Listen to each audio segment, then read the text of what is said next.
नमस्कार विद्यार्थी मित्रांनो, तुमच्या विनंतीनुसार मानसशास्त्र फडके प्रकाशन प्रश्न उत्तर सिरीज मधील भाग 3 प्रश्न क्र 201 ते 300 अधिक सुस्पष्ट आणि शुद्ध स्वरूपात खालील प्रमाणे दिले आहेत. मानसशास्त्र फडके प्रकाशन प्रश्न उत्तर सिरीज भाग 3 प्रश्न क्रमांक 201 संकेत अध्ययन उपपत्ती कोणाची आहे? उत्तर टोलमन. प्रश्न क्रमांक 202 सामाजिक व निरीक्षणात्मक अध्ययन उपपत्ती कोणाची आहे? उत्तर बांदुरा. प्रश्न क्रमांक 203 साहचर्यवादी उपपत्ती कोणाची आहे? उत्तर थॉर्नडाईक. प्रश्न क्रमांक 204 वर्तनवादी उपपत्ती कोणी मांडली? उत्तर वॅटसन. प्रश्न क्रमांक 205 सान्निध्य अभिसंधान उपपत्ती कोणी मांडली? उत्तर गुथ्री. प्रश्न क्रमांक 206 ने शालेय अभ्यासक्रमात कार्यानुभवचा समावेश करण्याची शिफारस केली होती. उत्तर कोठारी आयोग. प्रश्न क्रमांक 207 निर्बुद्ध मुलांचा बुद्ध्यांक IQ किती असतो? उत्तर 20 पेक्षा कमी. प्रश्न क्रमांक 208 या देशात सर्वप्रथम दूरशिक्षण पद्धतीचा अवलंब करण्यात आला. उत्तर स्वीडन. प्रश्न क्रमांक 209 घटनेच्या कलम मध्ये वयाच्या 6 ते 14 वर्षांपर्यंतचे शिक्षण मोफत व सक्तीचे आहे. उत्तर 21 अ. प्रश्न क्रमांक 210 यांच्या मते नियंत्रित अवस्थेत केलेले निरीक्षण म्हणजे प्रयोग होय.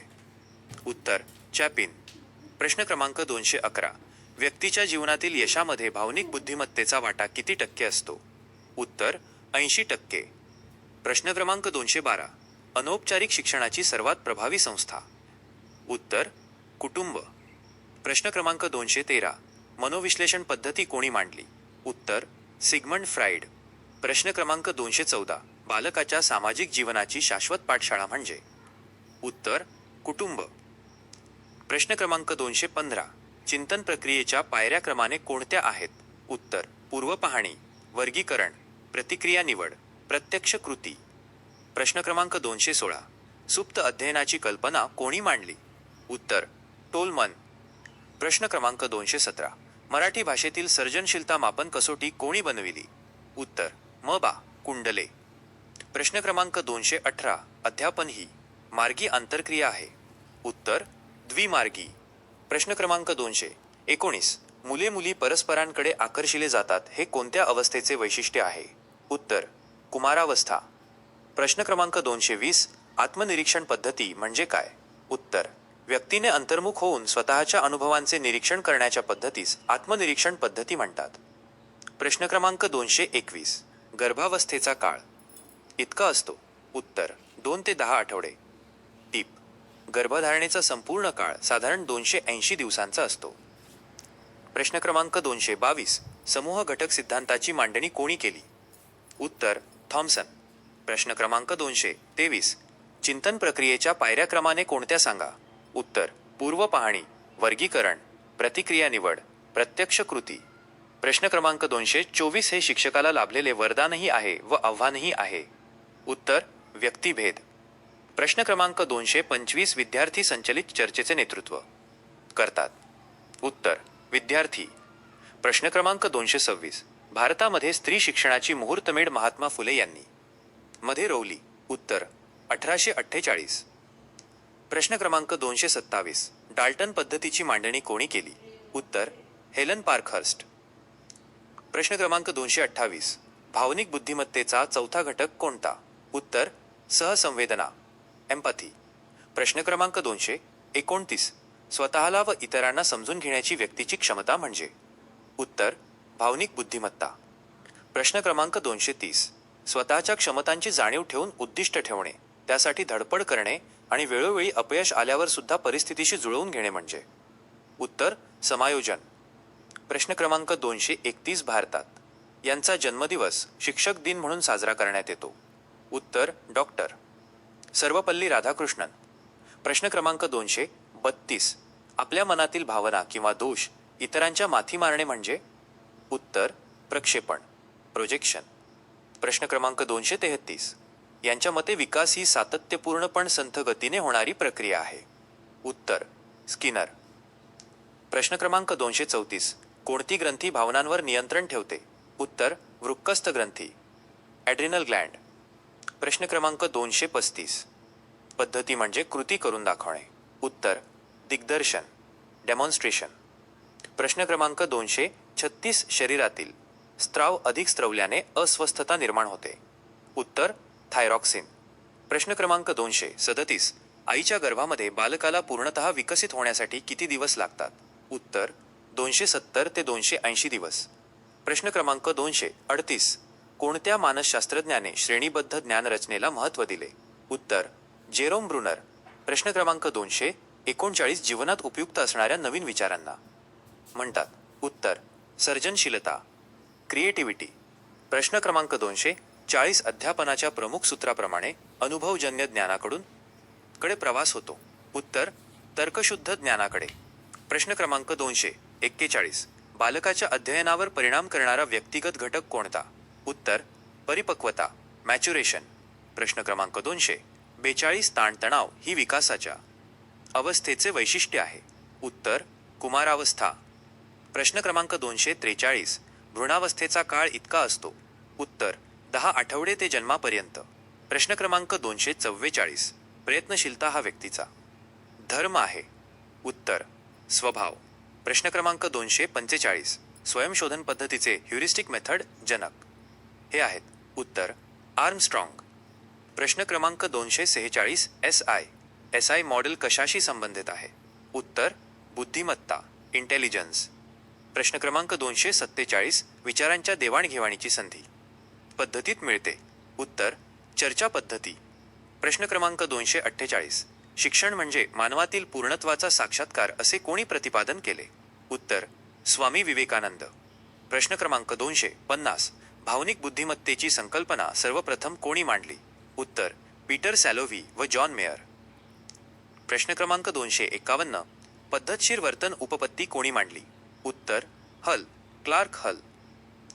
प्रश्न क्रमांक 252. अर्थपूर्ण शाब्दिक अध्ययन उपपत्ती कोणी मांडली? उत्तर डेव्हिड आसुबेल.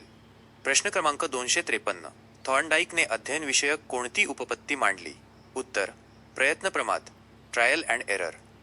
प्रश्न क्रमांक 254. पॅव्लोवने प्राण्यावर प्रयोग केला. उत्तर कुत्रा. प्रश्न क्रमांक 255. साधक अभिसंधान उपपत्तीमध्ये स्किनर याने या प्राण्यांवर प्रयोग केले. उत्तर कबूतर व उंदीर. प्रश्न क्रमांक 256. एखादे कार्य करण्याची व्यक्तीची विशेष योग्यता म्हणजे? उत्तर अभियोग्यता, ॲप्टिट्यूड. प्रश्न क्रमांक 257. नियोजित पुनरावृत्ती हा अध्यापन कौशल्याचा घटक आहे. उत्तर स्पष्टीकरण. प्रश्न क्रमांक 258.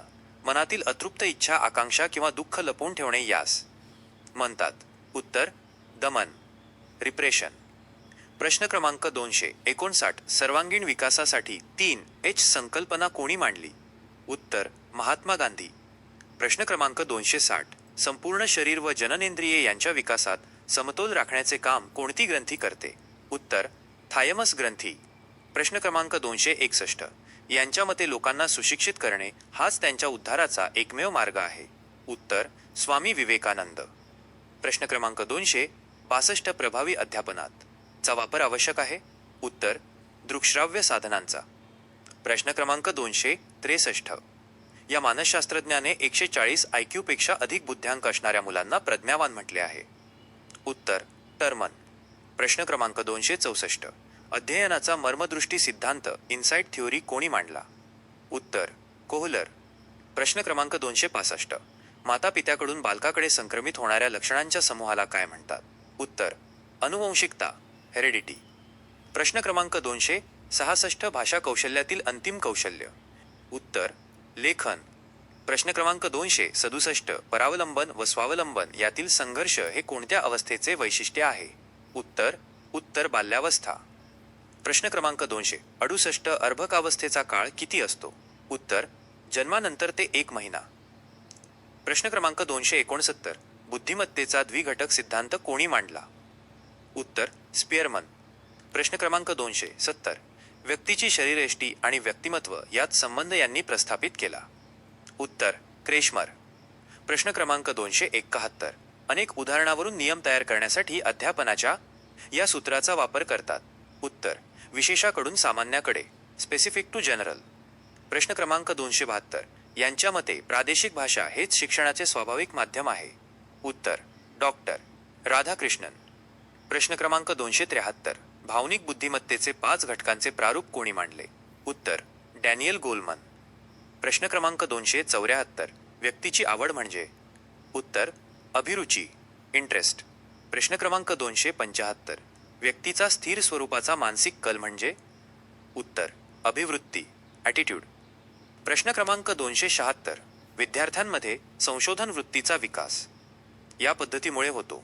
उत्तर स्वयंसंशोधन ह्युरिस्टिक मेथड. प्रश्न क्रमांक 277. एका क्षेत्रात यश मिळाले नाही तर त्याची भरपाई दुसऱ्या क्षेत्रात यश मिळवून करणे यास म्हणतात? उत्तर प्रतिपूरण कॉम्पन्सेशन.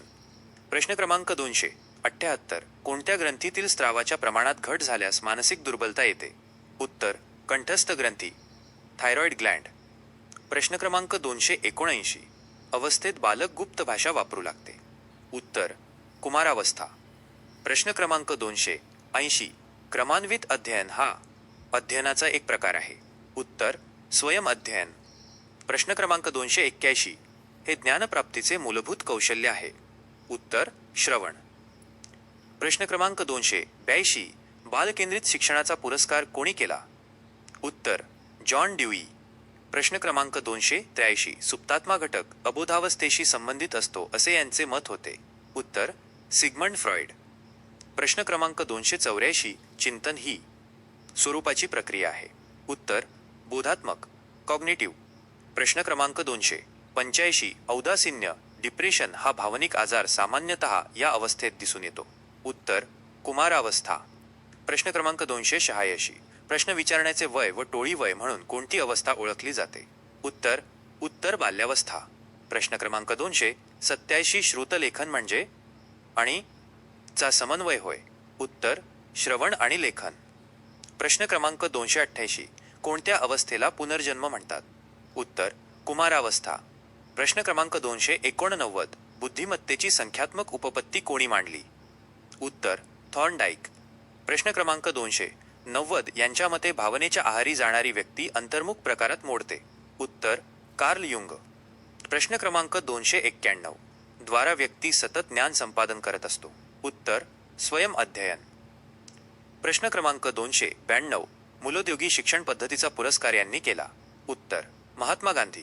टीप संदर्भासाठी राधाकृष्णन यांनीही शिक्षणावर काम केले आहे, परंतु मूलोद्योगी वर्धा स्कीम प्रामुख्याने गांधीजींची आहे. प्रश्न क्रमांक 293. पूर्वानुभवाच्या आधारे नैसर्गिक कल सुधारण्याची क्षमता म्हणजे बुद्धी ही व्याख्या कोणी केली? उत्तर मॅकडुगल. प्रश्न क्रमांक 294. मनातील भावना इतरांना कळू नये म्हणून विरोधी वर्तन करण्याची व्यक्तीची सवय म्हणजे? वृत्ती होय? उत्तर प्रतिक्रियात्मक वृत्ती रिॲक्शन फॉर्मेशन. प्रश्न क्रमांक 295. एखादे काम करताना त्या कामात लक्ष न देता उलट वेगळ्याच मनोराज्यात दंग असणे यास म्हणतात? उत्तर दिवास्वप्न डे ड्रीमिंग. प्रश्न क्रमांक 296. रवींद्रनाथ टागोरांनी श्रीनिकेतनची स्थापना साली केली? उत्तर 1921. टीप शांतिनिकेतनची स्थापना 1901 ची आहे. श्रीनिकेतन 1921 ते 22 दरम्यान आहे. प्रश्न क्रमांक 297. ग्रंथी संपूर्ण शरीराच्या विकासाला कारणीभूत ठरतात? उत्तर कंठस्थ ग्रंथी. प्रश्न क्रमांक 298. 2 महिन्याचे मूल आईच्या बोलण्याला हुंकार देऊन प्रतिसाद देते असे यांनी सांगितले? उत्तर बेले. प्रश्न क्रमांक 299. सेरेब्रल पाल्सी सेरेब्रल पाल्सी म्हणजे काय? उत्तर मेंदूचा पक्षघात. प्रश्न क्रमांक 300. लेखनामुळे माणूस पूर्ण माणूस बनतो असे कुणाचे मत आहे? उत्तर फ्रान्सिस बेकन. हा होता फडके प्रकाशन सिरीजचा 3रा भाग. हे प्रश्न टीईटी, टेट, सीटीईटी, सीटीईटी आणि इतर शिक्षक भरती परीक्षांसाठी अत्यंत महत्त्वाचे आहेत. पुढील भागासाठी सज्ज रहा.